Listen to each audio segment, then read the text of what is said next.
ശഅബാൻ മാസം ഒന്നാമത്തെ രാത്രി സൂറത്ത് ദുഖാനിലെ ആദ്യത്തെ 8 ആയത്ത്, നമ്മളിപ്പോൾ സൂറത്ത് ദുഖാൻ ഓതുന്നില്ലേ, അതിൽ 8 ആയത്ത് റബ്ബുക്കും റബ്ബു മനസ്സിലാക്കണേ, ആബായിക്കുമുൽ അവ്വലീൻ.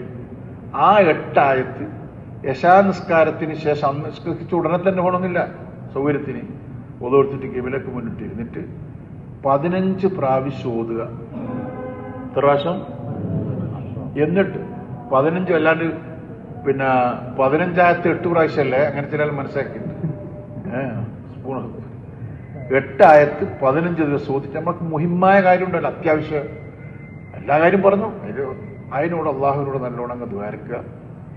15ാം രാത്രി വരെ, അതായത് ബറാത്തിന്റെ അന്ന് രാത്രി വരെ, ബറാത്തിന്റെ അന്ന് രാത്രി അത് 30 പ്രാവശ്യം വർദ്ധിപ്പിക്കുക.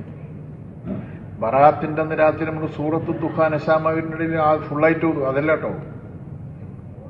അങ്ങനെ ഓതിയാൽ ഫത്തറൽ അജായിബാണ്, നിന്റെ മുറാദുകൾ ആശലാകുന്നതിൽ അത്ഭുതങ്ങൾ നിനക്ക് കണ്ടേക്കാമെന്ന് ഇമാം യാഫീനെ പോലത്തെ ആൾക്കാരൊക്കെ പറഞ്ഞിട്ടുണ്ട്. അതുകൊണ്ട് വേണമെന്ന ആൾ ചെല്ലിക്കോ, നാട്ടിൽ വിളിച്ച് പറഞ്ഞോളൂ, ഇന്നെ വിളിച്ചു നാളെ പറഞ്ഞു. കാരണം നാളെ രാത്രി മയക്കാം, നമുക്കറിയില്ല. എല്ലാവരും ചെല്ലും. വൈദവ ഒരുത്തന് മറന്നോ എന്ന് വെച്ചോ, ഏത് സാരി രാത്രി മറന്നാൽ രാവിലെ കഥ വിട്ടാൽ മതി. ഈ ഒരു ഓപ്ഷനും കൊണ്ട് എല്ലാവരും മറക്കാൻ നിൽക്കരുത് കേട്ടോ. 1 മുതൽ 8 വരെ ഹാമീൻ എന്നിട്ട് റബ്ബുക്കും റബ്ബാബായിക്കുമുൽ അവ്വലീൻ. ഇത് നിങ്ങൾ എഴുതി വെക്കണം കേട്ടോ. ഇതെല്ലാ കൊല്ലവും അൽഹംദുലില്ലാഹ് ഞാനിവിടെ വന്നിട്ട് 38ാമത്തെ വർഷം പറയുന്നുണ്ട്. 39ാമത്തെ കൊല്ലായി തോന്നുന്നു. അടുത്ത കൊല്ലം ഉണ്ടാവും എന്നുള്ള നമുക്ക് ദീർഘായുസ്സരട്ടപ്പോ നമുക്കറിയില്ല. ഒരു ബുക്ക് ഞാൻ എപ്പോഴും എൻ്റെ കുട്ടികളോട് ദർശനമുള്ള കുഞ്ഞുപോലെ ഒരു ബുക്ക് വാങ്ങിക്കണം. ഇങ്ങനെയുള്ള നമ്മൾ വലിയ വഹിയരുന്ന ആളൊന്നുമല്ല. പിന്നെ എനിക്കൊരു സ്വഭാവമുണ്ട്, ഒരു ഇൽമ് എനിക്ക് കിട്ടിയാൽ ഞാനത് എല്ലാവർക്കും പങ്കുവെക്കലുണ്ട്.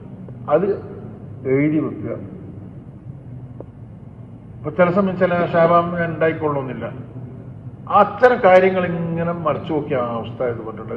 ഇത് പറഞ്ഞെന്നാൽ ഇത് ഉസ്താദ് കോയമത്തങ്ങൾ പറഞ്ഞ് എഴുതിക്കോ, പ്രശ്നം തീർന്നല്ല. മനസ്സിലായ മക്കളെ? സൂറത്ത് ദുഖാനിൽ 8 ആയത്ത് റബ്ബുക്കും റബ്ബു ആബായിക്കുമുൽ അവ്വലീൻ അതുവരെ 15 പ്രാവശ്യം ഓതിയിട്ട് അള്ളാഹുവിനോട് തേടുക. ഇതിനൊക്കെ നിങ്ങൾ പ്രാർത്ഥിക്കണം കേട്ടാ. പിന്നെ മുഹിമായ കാര്യങ്ങൾ നാട്ടിൽ ഒരു തന്നെ പല കാര്യങ്ങളുണ്ടാവല്ലോ. ഒരാൾക്ക് വരയില്ലാത്തവരുണ്ടാവും, കുട്ടികളില്ലാത്തവരുണ്ടാവും, കടത്തിൽ കൊണ്ട് വലഞ്ഞവരുണ്ടാവും. ഇതിനൊക്കെ വേണ്ടി നിങ്ങൾ പ്രാർത്ഥിക്കുക.